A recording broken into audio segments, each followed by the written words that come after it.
بسم اللہ الرحمن الرحیم۔ دین و اسلام چینل کے ناظرین، السلام علیکم ورحمۃ اللہ وبرکاتہ۔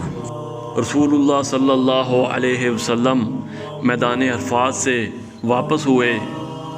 جب گھاٹی میں پہنچے تو آپ صلی اللہ علیہ وسلم اتر گئے۔ آپ صلی اللہ علیہ وسلم نے پہلے پیشاب کیا، پھر وضو کیا اور خوب اچھی طرح نہیں کیا۔ تب میں نے کہا، یا رسول اللہ صلی اللہ علیہ وسلم، نماز کا وقت آ گیا۔ آپ صلی اللہ علیہ وسلم نے فرمایا، نماز تمہارے آگے ہے، یعنی مزدلفہ چل کر پڑھیں گے۔ جب مزدلفہ میں پہنچے تو آپ نے خوب اچھی طرح وضو کیا، پھر جماعت کھڑی کی گئی۔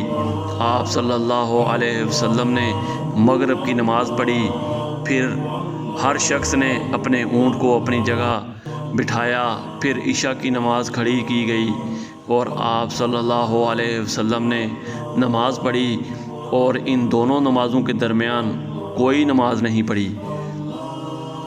اسی طرح صحیح بخاری کی حدیث نمبر 140 ہے، ایک مرتبہ انہوں نے یعنی ابن عباس رضی اللہ تعالیٰ عنہ نے وضو کیا تو اپنا چہرہ دھویا اس طرح کہ پہلے پانی کے ایک چلو سے کلی کی اور ناک میں پانی دیا، پھر پانی کا ایک اور چلو لیا، پھر اس کو اسی طرح کیا، یعنی دوسرے ہاتھ کو ملایا، پھر اس سے اپنا چہرہ دھویا، پھر پانی کا دوسرا چلو لیا اور اسے اپنا دہنا ہاتھ دھویا، پھر پانی کا ایک اور چلو لے کر اس سے اپنا بایاں ہاتھ دھویا، اس کے بعد اپنے سر کا مسح کیا، پھر پانی کا چلو لے کر داہنے پاؤں پر ڈالا اور ایسے دھویا، پھر دوسرے چلو سے اپنا پاؤں دھویا، یعنی بایاں پاؤں۔ اس کے بعد کہا کہ میں نے رسول اللہ صلی اللہ علیہ وسلم کو اسی طرح وضو کرتے ہوئے دیکھا ہے۔